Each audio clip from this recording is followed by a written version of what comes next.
लोकांना आजकाल पैसे कमवण्यासाठी एवढे अडथळे का निर्माण होत आहेत? जर आपण बघितलं ना, तर जगामध्ये असा कुठलाच व्यक्ती नाही की ज्याला पैसे नकोय किंवा गरिबीसाठी, नुकसान होण्यासाठी, लॉसेससाठी कुठलाच व्यक्ती प्रयत्न करत नाही. यशस्वी होण्यासाठी मेहनत गरजेची पण पुरेशी नाही.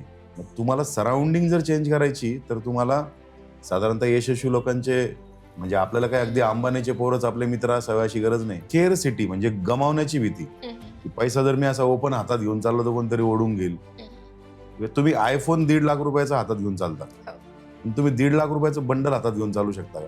नाही. पैशांचं जे फिजिकल स्वरूप आहे त्याला आपण घाबरतो, कारण ती गोष्ट खूप परिश्रमाने भेटलेली आहे. यासाठी खूप काम करावं लागतं आणि अगदी हिमालयात जाऊन तपस्या केल्यावर जसं भगवान शंकर प्रसन्न होतात, तितक्या तपस्येनंतरच पैसा भेटतो हे आपल्या मेमरीत आहे. किंवा पैशांच्या बाबतीत धोकाधडी होती, पैशांच्या बाबतीत लोक पैसे बुडवतात.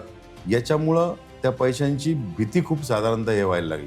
मनी ब्लॉकेजेस जे असतात ना, त्याची इमोशनल क्लेन्झिंग करणं गरजेचं आहे. सो सगळ्यात महत्त्वाचं, तुम्हाला जर पैशाला म्हणजे कमवायचं असेल तर money should be your best friend.